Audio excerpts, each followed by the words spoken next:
Completing a tax return can be a very much wait till later and stressful and time-consuming process. It doesn't have to be that way.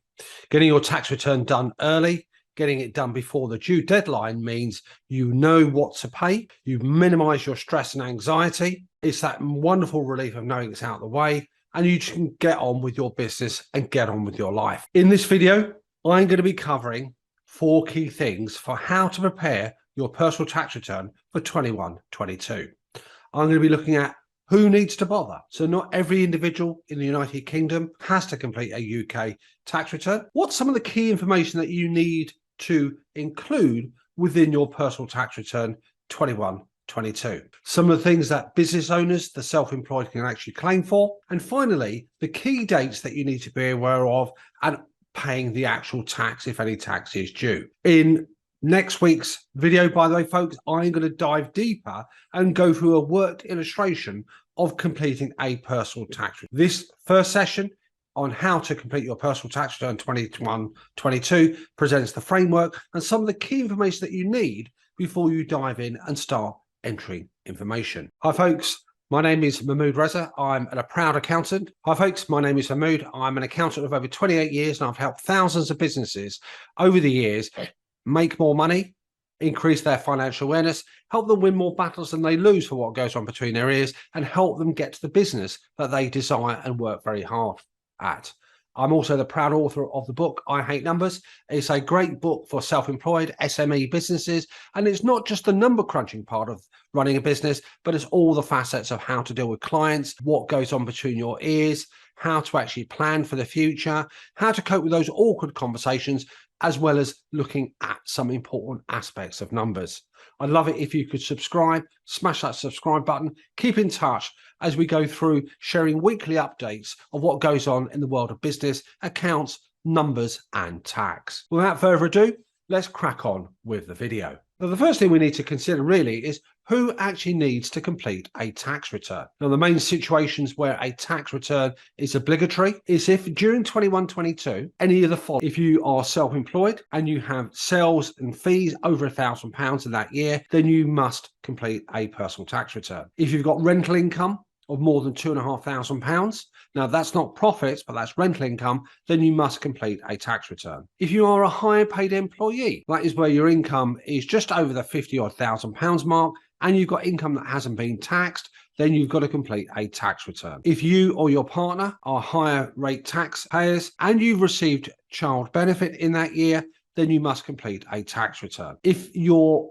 self-employed business, if your property or you've got losses elsewhere from perhaps capital transactions and you wish to claim loss relief, of which there's a wide variety, you must complete a tax return. If you are liable to pay capital gains tax, for example, from selling shares, second homes, or if you've sold your investment properties, even if there's no tax to pay, then you must complete a tax return. Now, the income tax that you are due to pay and possibly capital gains tax, the tax return covers both, is worked out by adding up all your income, deducting any costs, tax reliefs and allowances. And if you already paid some tax already, that's cool. That gets offset against the final tax. Now, there are typically 2 parts to your tax return: the core, the main part, and there's extra or what we call supplementary pages. Now, the core return, as we go into this, so in the beginning.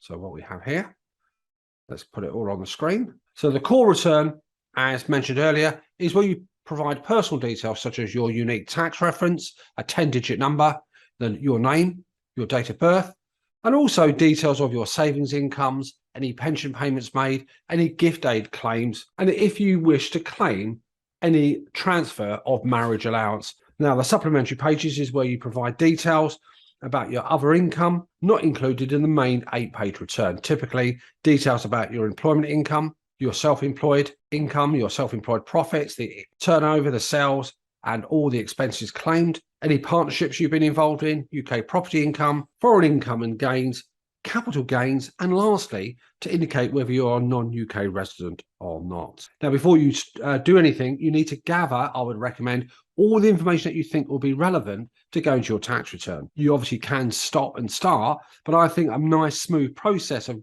information gathering at the beginning is always going to pay dividends. Now, obviously, you need your UTR, your 10-digit tax code. This will have been provided to you when you register with HMRC. If you are employed, most of the information will come from your P60s, your P11Ds, P40. Now, for the self-employed, your business accounts will be your main source of information. And when we pick up the video next week, we'll dive deeper into that side. For your property income, get it from your rental accounts. Now, if you don't have supporting documentation, if you don't have evidence to back up what you are claiming for, that's fine, as long as you can make a reasonable estimate and as long as you've got some way to back up for whether it's credit card, emails, Amazon vouchers or whatever, or Amazon purchases, make sure there's something that can actually support your estimates. Now, this is something specific for self-employed individuals or partnerships below the VAT threshold. Now, HMRC allows you effectively to either claim the actual expenses for your business, or you can claim a simplified regime for certain items. Now, for the self-employed, tax is based on business profits, so what you charge your customer and what the tax man allows you. Now, the general rationale behind expenses is they must be relevant for your business. Now, these simplified expenses, again, it has to be where you've got sales below the VAT registration limit. So if you're not VAT registered and below the 85k, you can claim these. If not, you must claim actual expenses adjusted for any private usage. The key ones here that I'm using, effectively applying to transportation, so cars, motorbikes or bicycles. You can either claim a mileage rate for those items, and it's 45 pence per mile for the first 10,000, and it's 25 pence a mile thereafter. If you would rather not claim a mileage rate, then you have the option for the car of claiming the actual cost of running the vehicle, the insurance, the car tax, the fuel that goes into the tank, and the allowances on the value of the car, the cost of the car by what we call capital allowances. And remember, it's adjusted for business use only. So if you do have a car you're using for business, it's unlikely 100% of the time will be for business. There'll be some personal usage. So make sure it's a concession for the self-employed that HMRC allows that split between business and personal use. Bikes, these are the push bikes, 20 pence a mile. Motorbikes, 24p a mile. Now, NB, a big warning, folks. If you do decide to use mileage for your vehicle, you cannot chop and change it each year. You have to stick to that method until you sell the car and get a new one. Now, working from home is another claim. Again, you can either add up the cost of running your household, the rental that you pay out, cost of the energy, the gas, electricity, council tax, relate that to the proportion of the property that you're using for business, and you can claim that. Alternatively, if you don't want to do that exercise, you can claim a flat rate based on how many hours you're working on and in your business from home. If you're working between 25 and 50 hours a month on average, you can claim a flat rate of £10. No receipts are necessary. Going up to 101 plus hours per month, then you can claim the full amount of £26 per month. Remember, this is instead of working out the expenses of running the household and relating it to the space that you occupy for running in and on your business. Now, typically for the self-employed, let's revisit this.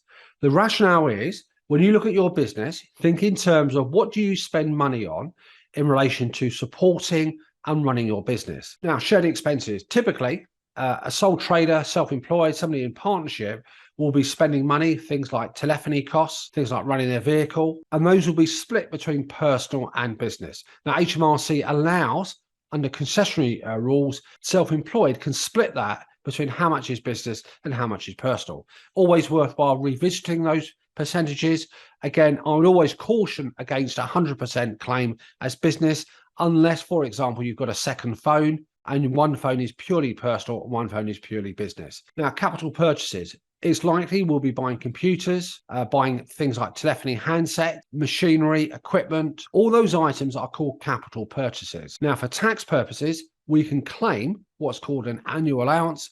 We can claim capital allowances on those items. And remember, it only relates to the business proportion. Now, whether you should do or not, it's a tax planning exercise, but in the most cases, a majority of self-employed will claim the full amount of capital purchases, and you can claim those accordingly, again, at the full rate of 100%. And lastly, entertainment. If you're meeting somebody up for lunch and you're having a chin wag over there, that is not allowed. If you've got really important customers, that you want to schmooze, you want to keep happy, which is perfectly good commercial sense, you can't claim that for tax purpose. Customers or suppliers, entertainment can be claimed in respect of staff that you employ. Now, dates are really quite critical in the tax calendar. So the three categories of dates is to make sure you've informed HMRC that you are self-employed. If you don't and you're late, then you will get fined. When we look at the submission, HMRC do accept paper returns. There are exemptions if, for example, you're a Quaker. Quakers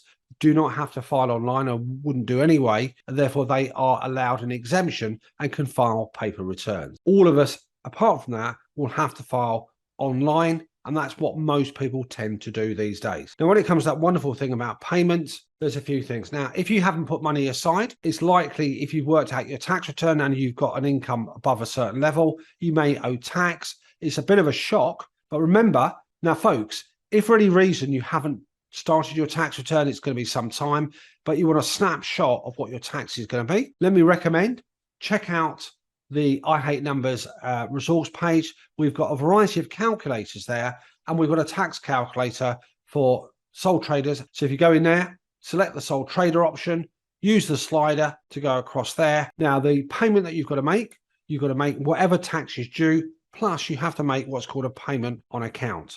So if you owe more than £1,000 on your tax return, HMRC will say to you, typically, we want half that money up front going towards the following year's tax. And that's payable in January 23 and also July 23. Let's conclude. Now, if for any reason you can't pay the tax, you've not made provision, you've not put that money to one side, business has taken a bit of a panning, and therefore what money you'd put to one side for tax, you've now spent it. Well, effectively, don't bury your head in the sand. Critically, you need to get the tax return in first, and then you need to get into a dialogue with HMRC to actually come up with some way to pay it.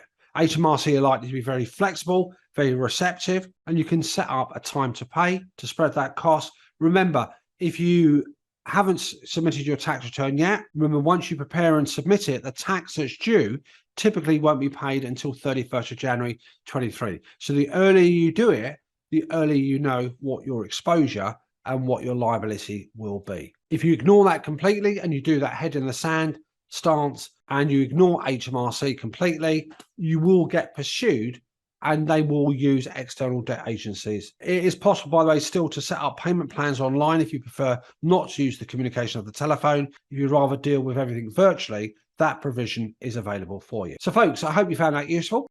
Key thing is there's contact details. There's some wonderful articles and resources on our website, in our YouTube channel there. Good luck with your tax preparation and submission. And until next week, have a good week.